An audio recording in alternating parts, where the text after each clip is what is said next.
salilene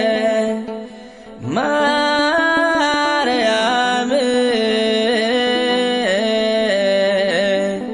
maitot alemi sibit Mariam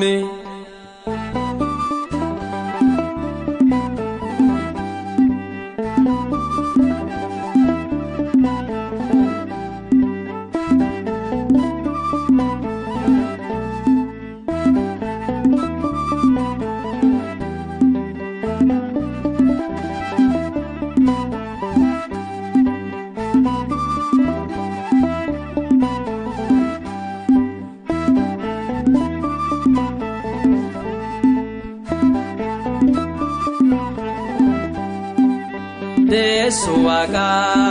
garala beti gofta amate ayyan kabeti mallato naga arme faisa ilmike Jesus nufta arsa Desuaka garala beti gofta amate ayyan kabeti mallato naga arme faisa ilmike Jesus nufta arsa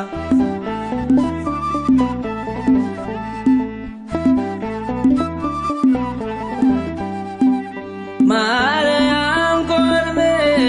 angaftunduma kansi dorgumun jiru tasuma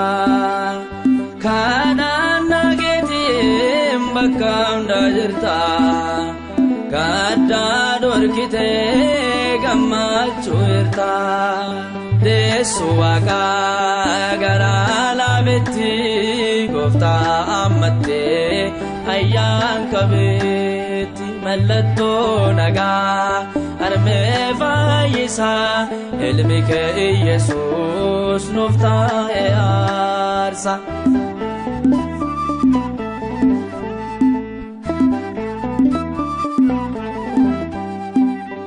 Badi aluna namat niftu hada undati dasu manchiftu Goya balkani sabab karatta Dina injivate kanke godatta Desuaka garala beti gofta amate ayyan kabeti mallato naga arme faisa ilmike Jesus nufta arsa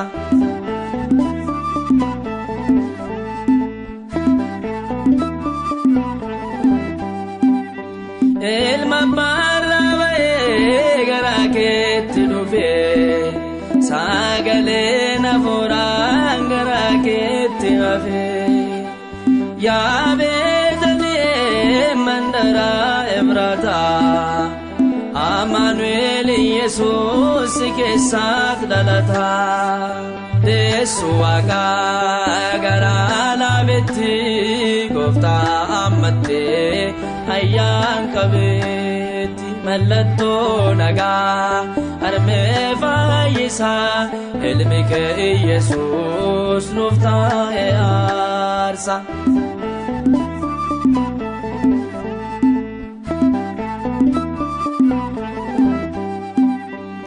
Madawul maken kan sedokube Gafa Golgota digni sachobe Ejike boe mimma mergisa ilmike Jesus nufta arsa Desuaka garala beti gofta amate ayyan kabeti mallato naga arme faisa ilmike Jesus nufta arsa